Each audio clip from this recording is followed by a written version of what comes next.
আসসালামু আলাইকুম। কেমন আছেন সবাই? দেবের খাদান এবং হচ্ছে আরে শুভশ্রীর হচ্ছে সন্তান, এই দুইটা নিয়ে তো ইচ্ছা মতো লাগছে ইন্ডিয়ায়। ভাই রে ভাই, দিছে রাজ চক্রবর্তী একটা খোঁচা।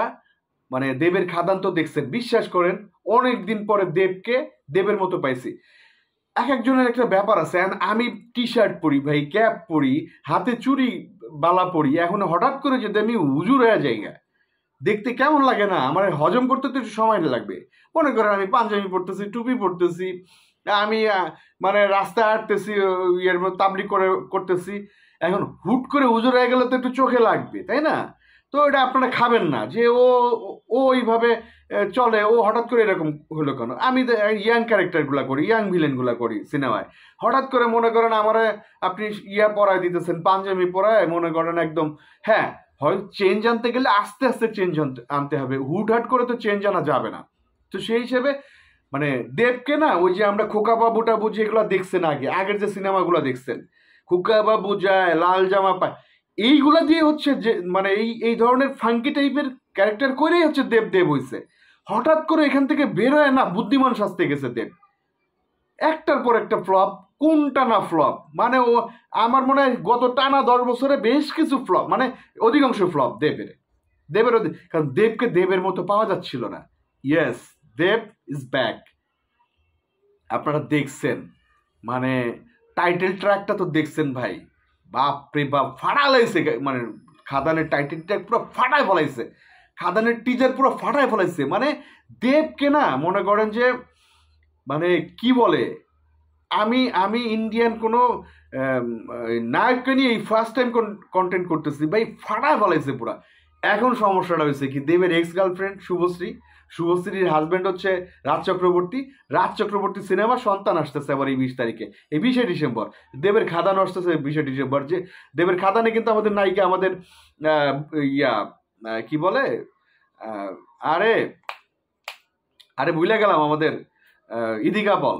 ইদিকা পল, এখন এই ইদিকা সাকিব ভাইয়ের সিনেমা করছে বিধায় দেবের সিনেমা চান্স পাইছে। আমাদের শরীফুল রাজের সাথে করছে, সামনে জিতের সাথে করবে, সাকিব ভাইয়ের সাথে বরবাদ করতেছে। বুঝছেন ভাই ধাক্কাটা কই? সিরিয়ালের একটা মেয়েকে আমাদের সিনেমায় প্রিয়তমায় চান্স পেয়ে প্রিয়তমা বানালো, মানে তার নামের উপরে। মানে এর বাকিটা ইতিহাস। এবং আমি দেবকে দেখা, এই যে লাস্ট মানে ইয়ার গানটা দেখে তো আমি পুরো ফিদা। মানে এই দেবকেই আমরা চাইতেছিলাম। হ্যাঁ, আপনি তো ক্রিয়েটিভ কিছু করতে পারেন বা ভিন্ন কিছু করতে চান, কিন্তু সেটা সহনীয় পর্যায়ে। উনি ওনার ট্র্যাক থেকে বের হয়ে গেছিল, এই জন্য দেবের কোনো সিনেমা আসলে চলে নাই। দেব খাদান, আমি বলতে পারি 2024-এ one of the best cinema, ব্যবসা সফল সিনেমা হবে এই খাদান। খাদান ঠিক আমরা যে দেবকে চাই ওই দেবের মানে দেখা পাইছি। কাহিনী অন্য জায়গায় প্যাচ খাইছে। দেবের এক্স গার্লফ্রেন্ড হচ্ছে শুভশ্রী, শুভশ্রীর হাজবেন্ড হচ্ছে ওই যে আগেই বললাম রাজ চক্রবর্তী। রাজ চক্রবর্তী কমার্শিয়াল ছবির মানে একটা ব্যাপার। ওই রাজ চক্রবর্তী আবার দিছে খোঁচা যে আরে খারাপ ছবিগুলো প্রচার বেশি করে, ভালো ছবির প্রচার লাগে না, ভালো ছবি হলে গেলে ওইখানে দর্শকই করে। এই দিছে গুতা। দেবের সমস্ত ভক্তরা গেছে চেইতা, দেন হচ্ছে রাজ চক্রবর্তী পিছনে লাগছে। স্বাভাবিকভাবে ভাই, এটা কেন একটা ডিরেক্টর বলবে একজন আর্টিস্টকে? হ্যাঁ, আমরা অনেক সময় আমরা জানি যে তার সাথে এত গভীর সম্পর্ক ছিল দেব শুভশ্রী, আমরা জানি তাদের বিয়ে হয়ে যাওয়ার কথা, কিন্তু হঠাৎ করে তার সাথে রিলেশন নষ্ট হয়ে যাওয়ার পরে, রাজ চক্রবর্তীকে বিয়ে করার পরে শুভশ্রীর ক্যারিয়ার কিন্তু একদম ডাউন, মানতে হবে। কিন্তু শুভশ্রী আমার কাছে চরম লেভেলের একটা কিউটেস্ট গার্ড ছিল, মানে সেই লেভেলের অনেক সুন্দর একটা মেয়ে ছিল। এখন এই পুরনো এক্স গার্লফ্রেন্ড বয়ফ্রেন্ডে ঝামেলা লেগে গেছে। এই এক্স গার্লফ্রেন্ডের হাজব্যান্ড দিছে খুচা দেবের সিনেমা নিয়ে, যে কোয়ালিটি না থাকলে সেটা প্রচার বেশি হয়। আমার ছবির কোয়ালিটি আছে, আমার ছবির প্রচার লাগবে না, এটা ঠিক না। আমি কিন্তু ভাই খাদানের পক্ষে ভাই। অনেকদিন পরে দেবকে দেবের মতো পাইছি, মানে ওকে ওইভাবে চাই। চিরঞ্জিত একসময় বলছিল যে দেবের ট্র্যাক থেকে বের হয়ে গেছে, এই জন্য দেবের সিনেমা এক এক ফ্লপ হচ্ছে। দেবকে ভাই এইভাবে ফাঙ্কি ভাবে চায়। খাদানের টাইটেল ট্র্যাকটা যারা না শুনছেন শুনেন। এর ভিতরে তৃতীয় মাত্রা যোগ করছে হচ্ছে সম্ভবত দেবের রানিং গার্লফ্রেন্ডের রুক্সি নাম। ও আবার ইনস্টাগ্রামে দেবকে আনফলো করছে ভাই, ব্যস্ত লেগে গেছে। প্যাচ তো লেগে গেছে, মনে করেন সেই লেভেলে প্যাচ লাগছে। আবার একটা গ্রুপ আমাদের সাকিব বাইরে নিয়ে আবার দেবের ওই গানকে নিয়ে, ওই খাদানের টাইটেল সংকে নিয়েই করতেছে যে এটা সাকিব ভাইকে উদ্দেশ্য করে বসছে। প্রশ্নই আসে না, একজন শিল্পীকে অসম্মান করতে পারে না।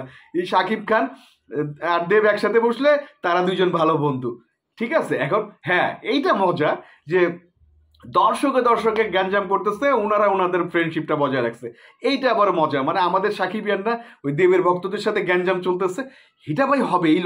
এই লড়াই যদি না থাকে তাইলে ভাই কেমনে হইলো? কারণ দেখেন না, আপনার ম্যানচেস্টার ইউনাইটেডের, ইংল্যান্ডের যে দর্শকগুলো আছে, ওই আপনার হচ্ছে বিশেষ করে ইংল্যান্ডের ফুটবল দল যখন বিভিন্ন জায়গায় খেলতে যায়, বারবি আর্মি সম্ভবত, আমি নামটা ভুল বলে থাকলে কমেন্টে জানাবেন, এরা কাউকে গুনায় ধরে না। ইংল্যান্ডের দর্শকরা যেখানে যাবে ওদের দল, সেইখানে দলকে সাপোর্ট দিবে, অন্য কোনো দলকে সাপোর্ট মানে গুনায় ধরবে না। তো এই সাকিবিয়ানদের মানে গ্রুপের সাথে ওই গ্রুপের সাথে টক্কর, এইটা ভাই মনে করেন ওইটা এনজয় করার জন্য। কিন্তু আসলে এই ধরনের সাকিব ভাইকে ইয়ে করে কোনো মানে প্রশ্নে আসে না। কারণ এই বাংলা ভাষাভাষী পৃথিবীর যত দেশ আছে, পৃথিবীর যত মানে ভাষাভাষী আছে, এইখানে বিগেস্ট স্টার হচ্ছে সাকিব ভাই। এখানে কারোর সাথে তুলনা নেই।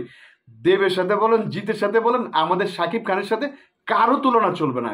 কারণ এটা প্রশ্নই আসে। সাকিব ভাই মানে একটার পর একটা বিগ সিনেমা দিয়ে যেতেছে, এবং সাকিব ভাই এখন 2.5 কোটি টাকা নেয়। আমার খুব আক্ষেপ ছিল ভাই যে হচ্ছে যখন জিত নিত 1 কোটি টাকা, আমি আল্লাহ ভাইয়া যে কবে 1 কোটি টাকা নেবে বিশ্বাস করেন। আমি খুব মানে ভিতরে কষ্টে ভুগতাম যে ভাইয়া কবে 1 কোটি টাকা নেবে। ইয়েস, সাকিব ভাই এখন 2.5 কোটি টাকা নেয়, 2.5 কোটি টাকা নেয়, আপনাদের বলে রাখলাম। তো সাকিব ভাইয়ের আশেপাশে কেউ নাই। সাকিব ভাই মেগা স্টার, এটা মাথায় রাখতে হবে। হ্যাঁ, এখন আবার আসি ওই কথায়, পুরা ঘটনা প্যাঁচ খেয়ে গেছে, দেবের খাদানের সাথে টক্কর লেগে গেছে। রাজ চক্রবর্তীর সন্তান, আমি ভাই খাদানের পক্ষে, কারণ সন্তানের কিছু দেখি নেই, বিশেষ করে রাজ চক্রবর্তীর খোঁচাটার জন্য। আর এর ফাঁকে রুক্সি আবার দেবকে আনফলো করছে, তার মানে কি আবার কোনো আমাদের প্রিয়তমার ইদিকার সাথে আবার কোনো ঘটনা কিনা আমি আসলে জানি না। ধন্যবাদ, ভালো থাকবেন, আসসালামু আলাইকুম। খাদানের জন্য শুভকামনা।